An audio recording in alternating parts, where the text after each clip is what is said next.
Mami, maaalis ako kasi nag-crave talaga ako. Iba yung cravings ko talaga ngayon. Gabing to, ewan ko ba, 7:30 na. Pero gusto ko talagang umalis at gusto kong bumili ng pinaglilihian ko. Charot. Iba ako mag-crave mga talagang gusto ko talaga siyang bilhin. Iniwan ko si Jessie. Iwanan ko si Jessie sa daddy niya kasi patulog na si Jessie. Yan yung aming front door mga mi. Ayan. Pasko na sa amin.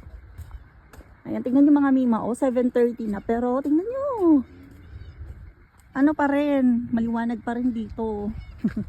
Ganito talaga pag pag malapit na magpasko. Tingnan nyo mga may mga tinapon dito sa kapitbahay namin. So, malapit lang talaga sa amin. Tingnan nyo, ang daming pinggan, tinapon nila. Free lang yan kung sino gustong kumuha. Parang ang ganda ng mga pinggan. Ayun, babasagin. Ang ganda naman ito. Kasi ang dami namin ganyan. Ayoko. Okay na ako.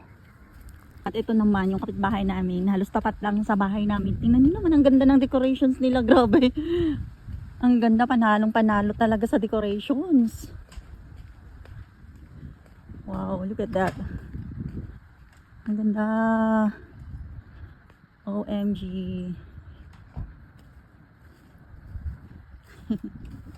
Gustong gusto to ni Jessie dito kapag nalabas kami ng bahay. Tinitingnan niya. Ang ganda naman ng decoration nila talaga. Oy, panalo. Perfect. Di ba mga mi? Kita niyo yan? Etong street na to, street to ng bahay namin. Ito. Sa corner, yun. Doon ang shop ng bibilhan ko. Pinagkakriban ko.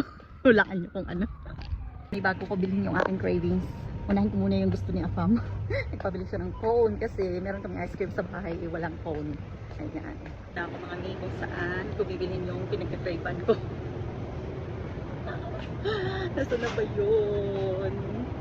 OMG, hindi ko mahanap. Nasaan na ba yung aking favorites?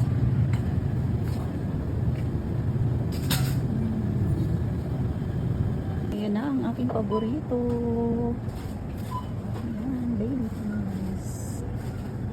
Mga mi, ang aking base, nabili ko na ang mahal, $44, nasa $45 din, pero okay na.